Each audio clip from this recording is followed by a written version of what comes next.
इंसान को मछली पसंद होती है, वो उसको खाता है और दूसरा बंदा पूछता है क्यों खाई है, तो वो कहता है मुझे आई लव फिश, मुझे मछली बहुत पसंद है। खा गया। कहते हैं तुम्हें मछली से प्यार होता ना, उसकी केयर करते, उसको निकालते ना, तुम्हें प्यार मछली से नहीं अपने आप से था, क्योंकि तुम्हें मछली पसंद है, तुम खा गए। ओए होए जबरदस्त भाई।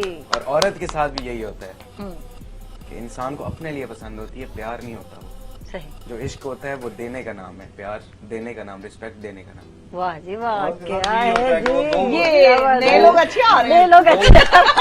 दो बच्चों का ये जो चेंज आया है, ये तब्दीली आई है। कि बहुत बड़ी एक प्रॉब्लम है सारी सोसाइटी टी टाइम कि जेडे जवान छुअर हैं ते छोरी हैं ये बर्बाद थी ने पे छड़े फेक लव दी वजह को।